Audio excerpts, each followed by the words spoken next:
ವಿದ್ಯಾರ್ಥಿಗಳೇ, ನಮ್ಮ ಚಾನಲ್ಗೆ ಸ್ವಾಗತ. ಈಗಾಗಲೇ DCET ರಿಸಲ್ಟ್ ಅನೌನ್ಸ್ಮೆಂಟ್ ಆಗಿದೆ. ಅದರ ಜೊತೆಗೆ ಡಾಕ್ಯುಮೆಂಟ್ ವೆರಿಫಿಕೇಷನ್ ದಿನಾಂಕ ಕೂಡ ಅಪ್ಡೇಟ್ ಕೂಡ ಆಗಿದೆ. ಸೊ ಅದರ ಬಗ್ಗೆ ಹಿಂದಿನ ವಿಡಿಯೋದಲ್ಲಿ ಕೂಡ ನಾನು ಮಾಹಿತಿನ ಕೊಟ್ಟಿದ್ದೀನಿ. ಯಾವ ರ್ಯಾಂಕ್ನವರು ಯಾವೆಲ್ಲ ದಿನಾಂಕಗಳಿಗೆ ಹೋಗಬೇಕು ಅಂತ ಮತ್ತು ಎಲ್ಲಿ ಹೋಗಬೇಕು ಅನ್ನೋದನ್ನು ಕೂಡ ಅಪ್ಡೇಟ್ ಮಾಡಲಾಗಿದೆ. ಸೊ ನೀವು ಡಾಕ್ಯುಮೆಂಟ್ ವೆರಿಫಿಕೇಷನ್ಗೆ ಹೋಗಬೇಕಾದ್ರೆ ಏನೆಲ್ಲ ಡಾಕ್ಯುಮೆಂಟ್ಗಳನ್ನ ರೆಡಿ ಮಾಡ್ಕೋಬೇಕು ಮತ್ತು ಏನೆಲ್ಲ ತೊಗೊಂಡು ಹೋಗಬೇಕು ಅನ್ನೋದ್ರ ಬಗ್ಗೆ ಈ ವಿಡಿಯೋದಲ್ಲಿ ಮಾಹಿತಿ ಇರುತ್ತೆ.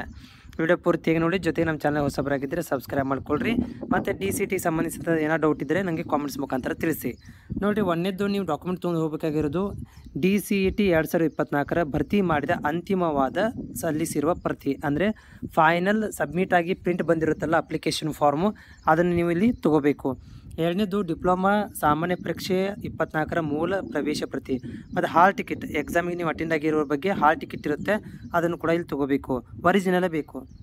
ಮೂರನೇದು SSLC ಅಂಕಪಟ್ಟಿ ಒರಿಜಿನಲ್ ಬೇಕು. ಮತ್ತು ಡಿಪ್ಲೊಮಾದ ಎಲ್ಲ ಸೆಮಿಸ್ಟರ್ಗಳು ಒರಿಜಿನಲ್ ಮಾರ್ಕ್ಸ್ ಕಾರ್ಡ್ಗಳು ಬೇಕಿಲ್ಲಿ ಕಂಪಲ್ಸರಿ.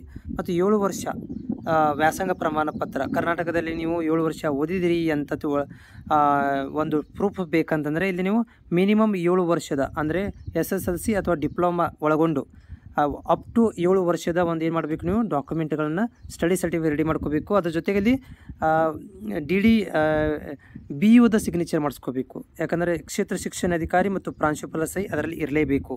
ಆಮೇಲೆ ಮುಂದಿನ ದಾಖಲಾತಿಗಳು ಅನ್ನುವಾಗ ಮಾತ್ರ. ಇನ್ ಕೇಸ್ ಆಫ್ ನೀವು ಕನ್ನಡ ಮೀಡಿಯಮ್ ಆಗಿದ್ದರೆ 1 to 10 ತನಕ ಸ್ಟಡಿ ಸರ್ಟಿಫಿಕೇಟ್ ಕನ್ನಡ ಮೀಡಿಯಮ್ದು ಪ್ಲಸ್ ಕ್ಷೇತ್ರ ಶಿಕ್ಷಣಾಧಿಕಾರಿಗಳ ಸಿಗ್ನೇಚರ್ನು ಕೂಡ ಮಾಡಿಸ್ಬೇಕು. ಆಮೇಲೆ ಗ್ರಾಮೀಣ ಆಗಿದ್ದರೆ, ನೀವು ಇನ್ ಕೇಸ್ ಆಫ್ ಗ್ರಾಮೀಣ 1 to 10 ತನಕ ಗ್ರಾಮೀಣ ಅಭ್ಯರ್ಥಿ ಆಗಿದ್ದರೆ, ಅಂದರೆ ಹಳ್ಳಿಯಲ್ಲಿ ಓದಿದರೆ, ಸೊ ಅದಕ್ಕೂ ಕೂಡ 1 to 10 ತನಕ ಸ್ಟಡಿ ಸರ್ಟಿಫಿಕೇಟ್ ವಿತ್ ಕ್ಷೇತ್ರ ಶಿಕ್ಷಣಾಧಿಕಾರಿ ಸಹಿಯನ್ನು ಮಾಡಿಸ್ಕೋಬೇಕು. ಅದಾದ ಮೇಲೆ ಜಾತಿ ಆದಾಯ ಪ್ರಮಾಣ ಪತ್ರ ಬೇಕು. ಸೊ ಜಾತಿ ಪ್ರಮಾಣ ಪತ್ರ ಮತ್ತು ಆದಾಯ ಪ್ರಮಾಣ ಪತ್ರ ಕಾಮನ್ ಆಗಿ ಎಲ್ಲ ವರ್ಗದವರಿಗೂ ಕಾಂಬಿನೇಷನ್ ಇರುತ್ತೆ. SC ST ಅಭ್ಯರ್ಥಿಗಳಿಗೆ ಸಪ್ರೇಟ್ ಆಗಿರುತ್ತೆ. ಸೊ ಅದು ನಡೀತೆ. ಒಂದೇ ಒಂದು ಜಾತಿ ಪ್ರಮಾಣ ಪತ್ರ ಒರಿಜಿನಲ್ ಇರಬೇಕು. ಆಮೇಲೆ SC ST ಇದು ಕೂಡ ಒರಿಜಿನಲ್ಲೇ ಇರಬೇಕು. ಒಲಿಡ್ ಆಗಿ, ಅಂದರೆ ಮತ್ತೆ ಎಕ್ಸ್ಪೈರ್ ಆಗಿರಬಾರ್ದು, ಒಲಿಡ್ ಇರಾಗಿರಬೇಕು. ಎಕ್ಸ್ಪೈರ್ ಆಗಿರೋ ತೊಗೊಂಡು ಹೋದರೆ ರಿಜಿಸ್ಟರ್ ಮಾಡ್ತಾರೆ. ನೆಕ್ಸ್ಟು 9ನೇದು ಹೈದರಾಬಾದ್ ಕರ್ನಾಟಕದ್ದು 370J ಇದ್ದರೆ ಅದನ್ನು ಕೂಡ ನೀವು ರೆಡಿ ಮಾಡ್ಕೋಬೇಕು. ಆಮೇಲೆ 10ನೇದು ತಂದೆ ತಾಯಿ ಮತ್ತು ಯಾರಾದರೂ ಒಬ್ಬರು ವಾಸಸ್ಥಳ, ಉದ್ಯೋಗ ಆಧಾರದ ಮೇಲೆ ಸರ್ಕಾರಿ ಸೀಟುಗಳು ಸಂಬಂಧಿಸಿದಂತೆ ಅರ್ಹತೆಯನ್ನು ಕೋರಿರುವ ಅಭ್ಯರ್ಥಿಗಳು ಅವರ ತಂದೆ ತಾಯಿ ಪೋಷಕರ ವ್ಯಾಸಂಗ ಪ್ರಮಾಣ ಪತ್ರ, ತಂದೆ ತಾಯಿ ಪೋಷಕರ ಸ್ವಂತ ಊರಿನ ಪ್ರಮಾಣ ಪತ್ರ, ಅಂದರೆ ವಾಸಸ್ಥಳದ ಡಾಕ್ಯುಮೆಂಟ್ ತೊಗೋಬೇಕಾಗತ್ತೆ. ಅಥವಾ ಪೋಷಕರ ಒಂದು ಅಂಕಪಟ್ಟಿ ಕೂಡ ನಡೀತದೆ. ಓಕೆ, ಅಂಕಪಟ್ಟಿ ಅಂದರೆ ಅವರು ಯಾವ್ದಾದ್ರು ಒಂದು ಇಲ್ಲಿ ಓದಿ ಪಾಸಾಗಿರುವುದು, ಅಥವಾ ಅವ್ರದ್ದು ವಾಸಸ್ಥಳ ಇದ್ದರೂ ಸರ್ಟಿಫಿಕೇಟ್ ಇದ್ದರೂ ಕೂಡ ನಡೀತದೆ, ಅಂತ ತೊಗೋಬೇಕು. ಆಮೇಲೆ ಹೊರನಾಡು ಗಡಿನಾಡು ಅಭ್ಯರ್ಥಿಗಳಿದ್ದರೆ ಹೊರನಾಡು ಕನ್ನಡ ಅಭ್ಯರ್ಥಿಗಳು ತಮ್ಮ ಒಂದು ಖಂಡಿಕೆ CD ಇರುವಂತಹ ಒಂದು ಸ್ವಯಂ ಘೋಷಿತವಾದಂಥ ಏನು ಮಾಡಬೇಕು, ಸರ್ಟಿಫಿಕೇಟ್ ಅಫಿಡೇವಿಟ್ ಮಾಡಿಸ್ಬೇಕು.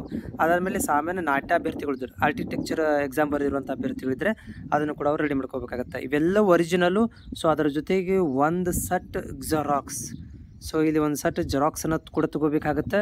ಒಂದು ಸೆಟ್ ಜೆರಾಕ್ಸನ್ನು ಅಟೆಸ್ಟೇಟ್ ಮಾಡಿಕೊಂಡು ಯಾವುದೋ ಒಂದು ಗೌರ್ಮೆಂಟ್ ಅಥಾರಿಟಿ ಇರುವಂಥ ಆಫೀಸರ್ಗಳಿಂದ, ಅಥವಾ high school head masters, college head ಮಾಸ್ಟರ್ಗಳಿಂದ, ಅಥವಾ ನಿಮ್ಮ ಕಾಲೇಜಿನ ಪ್ರಿನ್ಸಿಪಲ್ರಿಂದ ಅಟೆಸ್ಟೇಷನ್ ಮಾಡಿಸ್ಕೊಂಡು ಈ ಎಲ್ಲ ಸೆಟ್ಗಳನ್ನು ರೆಡಿ ಮಾಡಿಕೊಂಡು ನೀವು ನಿಮ್ಮ ಒಂದು ದಿನಾಂಕದಂದು, ನಿಮ್ಮ ಕೌನ್ಸಿಲಿಂಗ್ ದಿನಾಂಕದಂದು ಇವುಗಳನ್ನು ರೆಡಿ ಮಾಡಿಕೊಂಡು ಹೋಗಬೇಕಾಗುತ್ತೆ. ಸೊ ಈ ಲಿಸ್ಟ್ಗಳು ಇಂಪಾರ್ಟೆಂಟ್ ಇರುತ್ತೆ. ಇಷ್ಟು ಲಿಸ್ಟ್ಗಳು ಇವುಗಳನ್ನು ರೆಡಿ ಮಾಡ್ಕೋಬೇಕು.